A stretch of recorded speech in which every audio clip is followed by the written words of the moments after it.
On Tuesday, Politico reported that former President George H.W. Bush would vote for Hillary Clinton over Donald Trump. The Bush family has shunned Trump since the primaries, and they've drawn close to the Clintons ever since George H.W. left office in 1992. But still, the news was kind of shocking given both the Bush family's continued prominence in American politics. George P. Bush is currently Texas Land Commissioner and has his eye on higher office. But the H.W. apparent decision, which was reported by Kathleen Kennedy Townsend, really doesn't come as much of a surprise. The Bush family isn't put off so much by Trump's policy proposals, except for immigration and free trade. The Bush family actually likes a lot of what Trump has to say. They're mostly put off by Trump's attitude, his boorishness, his ignorance, his general sense of know-nothingism. To be fair, Trump clubbed Jeb like a baby seal, and the Bush family specifically during the debates, and that had to draw some ire from the family, you'd imagine. But for George H.W. Bush, the deciding factor was likely attitudinal. Trump just doesn't belong. The Clintons, by dint of 2 decades in the White House spotlight, do.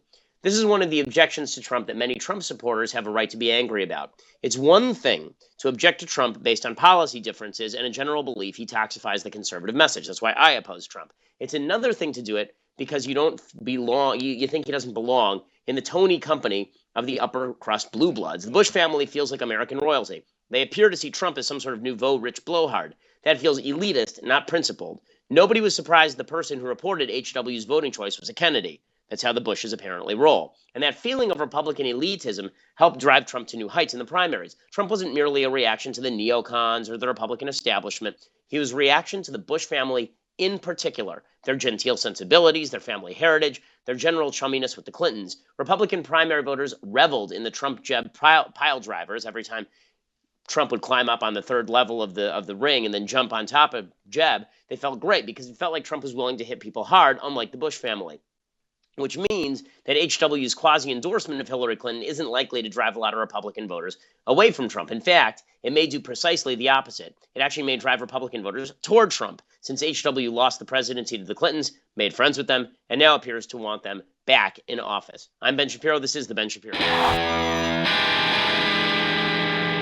So much to talk about today. I mean, and really a wide variety of topics to talk about today. I'll begin by saying hello to our sponsor, Birch Gold. Of course, if you need to buy gold, if you're interested in converting your 401k to gold and escaping the tax consequences, you need to talk to my friends at Birch Gold Group. They have a great record of success.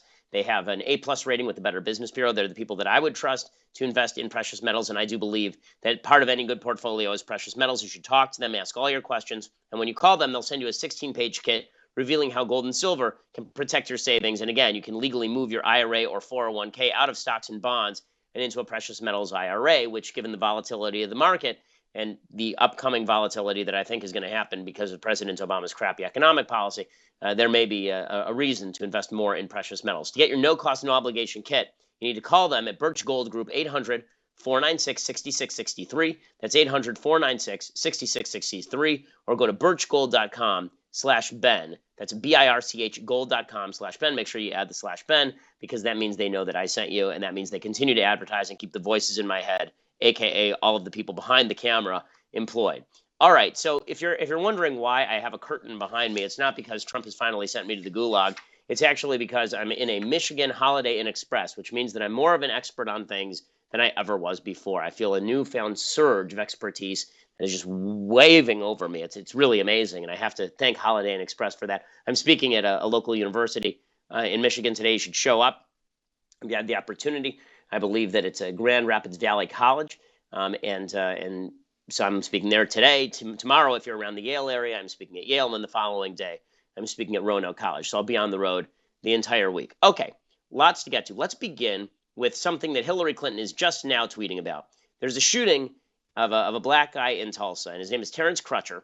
What happened in this particular case is that Terence Crutcher, somebody called the cops because he stopped his car in the middle of the road and then apparently ran from his car saying that it was going to explode at any second. People called 911. They said there's this crazy guy who appears to be high, and he's running in the middle of the road, and he stops his car in the middle of the road. The cops show up, and here's what happens.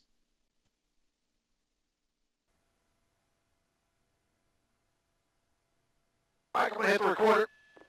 This guy's still walking and following commands. Not for taser, I think. I've got a feeling that's about to happen. That looks like a bad dude, too. To be honest with you. Which way are they facing? Police 1, they're facing westbound. I think he may have just been tasered. 1, we have shots fired. We have one suspect down. I We need need to- IMSA here. They need to get this eastbound closed down if they could, because they're not going to be able to let anybody. Okay.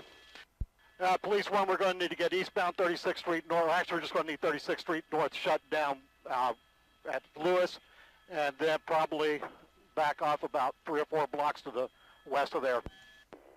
Okay, so you can see the tape, and it's really bad. And what you're actually seeing is you're seeing this large black man walk down the street with his hands raised in the air. He's walking away from the cops. They're telling him to stop. He's not paying attention to their commands. He walks back to his car, and then he sort of drops his hands down toward the car. It looks like he's leaning toward the car, and then one of the cops shoots him. One tases him, and one shoots him. Now you can hear somebody say that looks like a bad dude. People are thinking that means that it's a race thing, but he follows that up with it looks like he's on drugs. Okay, the reason that so everyone's trying to turn this into a racial issue. Now it looks like a bad shoot. Okay, it really looks like a bad shoot. Apparently, the officer who actually shot the guy, a female officer, she apparently was just devastated, which she should be because she shot somebody who was unarmed. I mean, he had his hands up and was walking back to his car. He obviously should have obeyed officer commands, but that's no excuse for the police shooting you for no reason. And this is a case where the police commissioner immediately came out when they released the tape. He said, this is really bad. We're doing a full investigation. The FBI is on it. The DOJ is on it.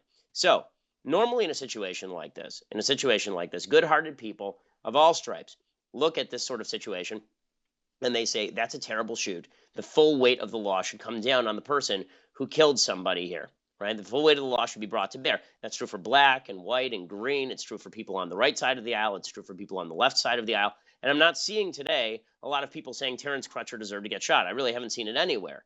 That doesn't stop the left. That doesn't stop the left. So Sean King of the New York Daily News, a white guy who thinks that he's black or pretends that he's black, Sean King is a columnist there, and he did the usual routine, which is he says, look at that black guy. He's shot because his car is stopped in the middle of the road and he's signaling for help. Well, that's not the whole story, obviously. The story is that people called in and said that they thought he was on drugs, but it doesn't even matter.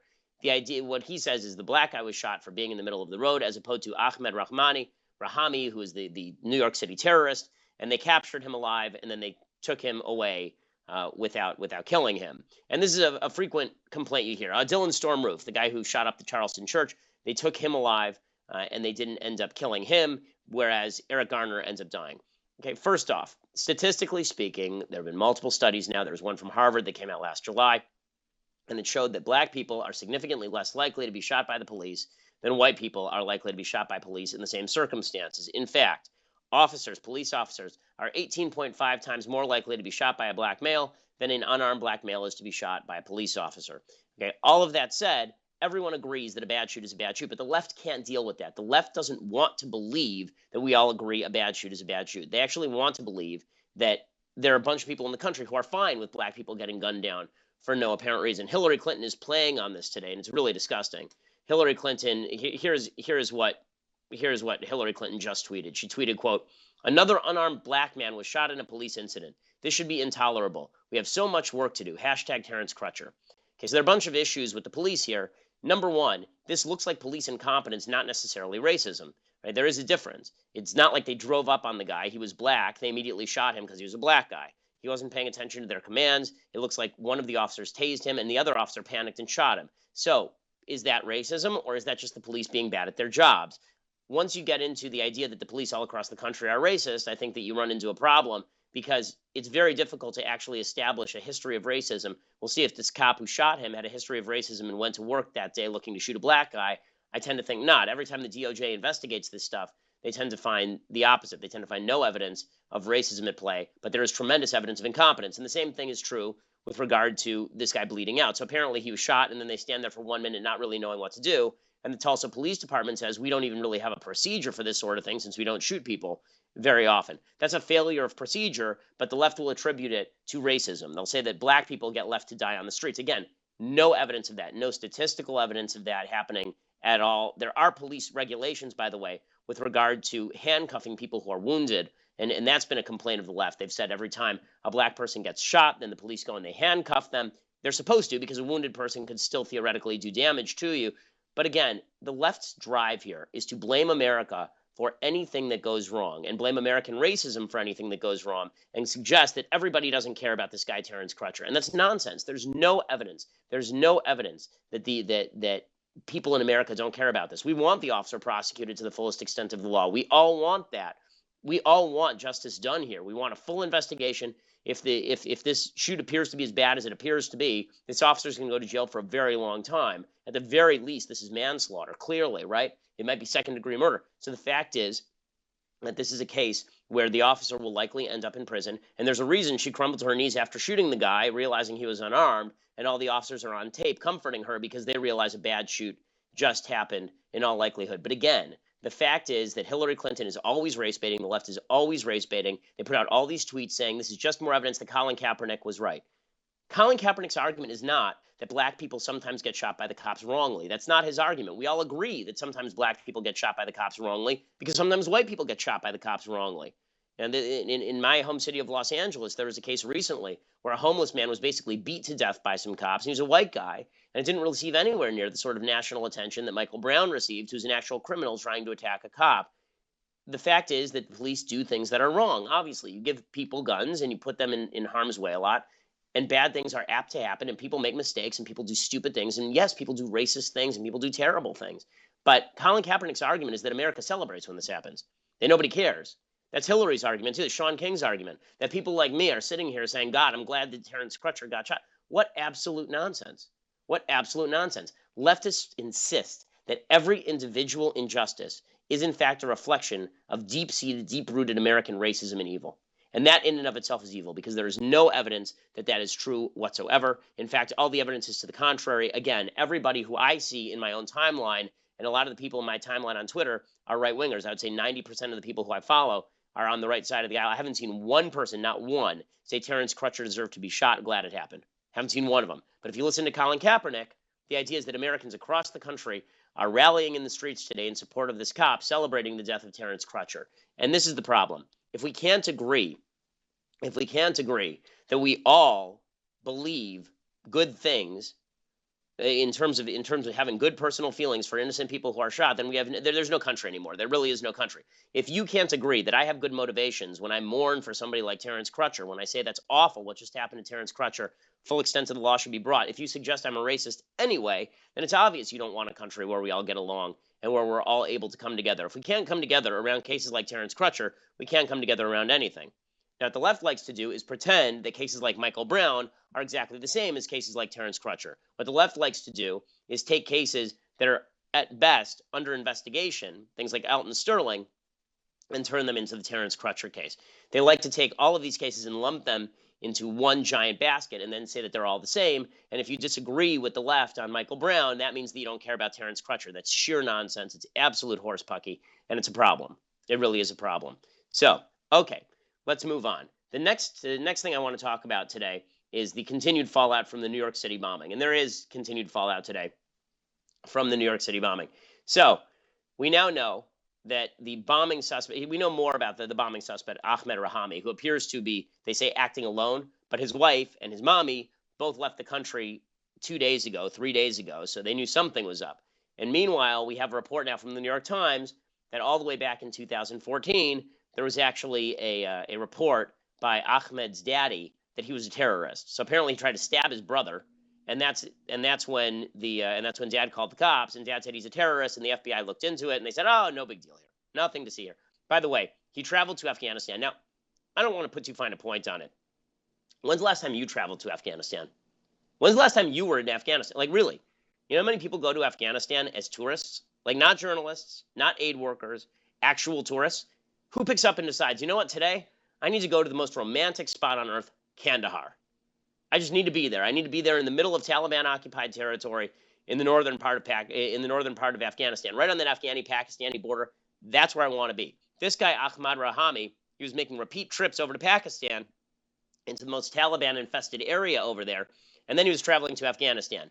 If that's not the red flag of all red flags, I don't know what is. And the idea that the law enforcement community can't keep their eye on just the number of people who traveled to Afghanistan.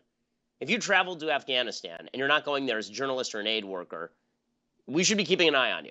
Okay, nobody goes there just for fun. Nobody's vacationing in the mountains of Afghanistan. That's just not how it works. So he goes to Afghanistan, he goes to Pakistan, he gets married, he brings back his wife. I mean, this sounds very much like Syed Farouk, the guy who in San Bernardino shot up that civic center. He went to Saudi Arabia, brought back a wife. They were both radicalized. They shot up the civic center. In this case, he goes to Afghanistan and Pakistan. He's radicalized. He brings back a wife. He actually went to a New Jersey congressperson to help import his wife, and that New Jersey congressman, a Democrat, of course, said that he helped the guy get the woman in. Rahami contacted my office in the year 2014 because he wanted his wife to come from Pakistan. He wanted his wife to come from Pakistan, and he contacted your office. Did his wife ever get to the United States? I assume she did. At the time, she was pregnant, and in Pakistan, they told her that she could not come over until she had the baby, because she had to get a visa for the baby. Another piece of information we're learning right here again, just to finish that thought, those five individuals. He was kind of nasty, too. Those five, that's as we learn more about it. Obviously, based on what he's accused of doing, he clearly was kind of nasty. Those 5 individuals, family members, to be clear, they have all been released. None of them was charged. Oh, he's kind of nasty, too. Well, I'm glad that you really sounded off on that at the time. Better to import his wife and his baby so that later he could commit a terrorist attack. Great. Glad that happened. Meanwhile, Donald Trump is on a rampage about all this, and he should be. He should be. So, let's play a little bit of good Trump, bad Trump, because the fact is that there was some good Trump yesterday. Good Trump, we have our theme song. bad Trump. Yeah. Which one will we get today? Alrighty, so time for some good Trump. I don't have my magical faces with me, unfortunately, because the fact is that I'm not back in LA. I'm stuck in this hotel in Michigan. But in any case, Donald Trump says that it's ridiculous how well this terrorist is being treated. Here's what he had to say. We have caught this evil thug who planted the bombs. Thank you, law enforcement. Thank you, police. Right.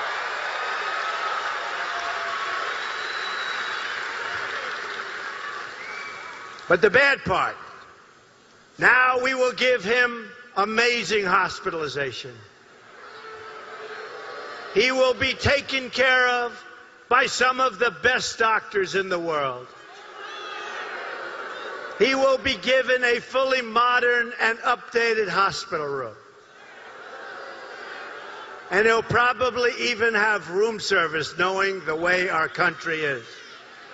And on top of all of that, he will be represented by an outstanding lawyer.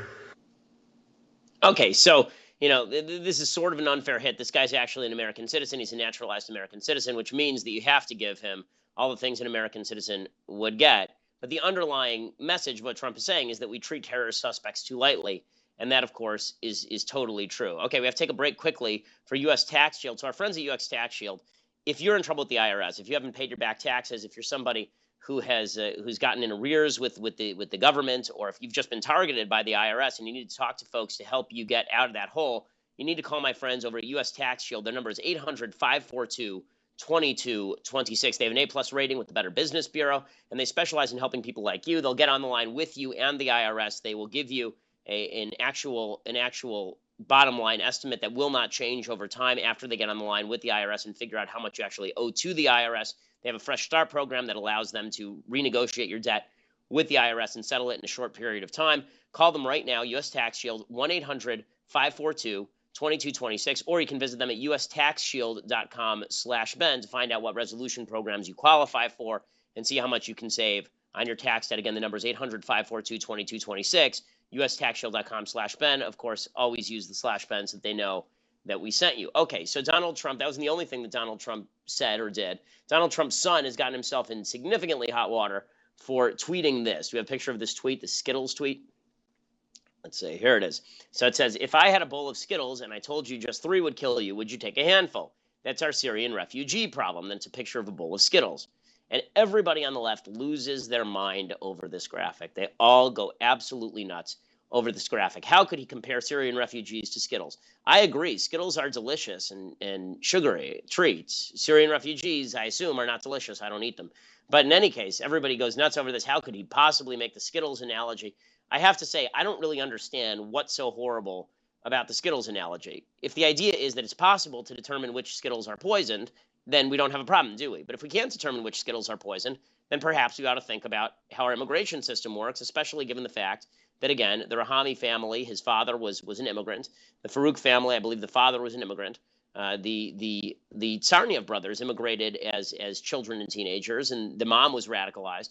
So the fact is that everybody's going nuts over the Skittles analogy. I really don't see why particularly. I mean, there's some holes in the analogy, but if you actually take it for what it is, which is a very simplistic analogy, I don't see the big problem, except that the media are out to get Trump. It's not going to work. Most people actually agree with the analogy. Most people look at that and they say, well, yeah, that's right. If there are going to be a couple of people who come across from overseas to murder Americans, let's just shut that whole thing down. This is why Trump has an advantage on the terror issue. We'll talk more about all of this as we continue over at dailywire.com. If you want to subscribe at dailywire.com, then you need to go there right now, and you can continue to watch the show live. And not only can you watch the show live continuing, you can also get an annual membership right now. That means you get a free copy of Andrew Klavan's book, which is a really interesting book, as I talked about last week. Plus, you can be part of the mailbag. In a couple of days here, we do the mailbag, which is always awesome. And we now have a feature where if you're part of dailywire.com and you're watching live, I will respond to your questions in real time during the mailbag, which is really a pretty cool feature. So dailywire.com, $8 a month, become a subscriber, and continue. And if you just want to listen, check us out later at iTunes and SoundCloud, the largest and most popular podcast in conservative America, The Ben Shapiro Show.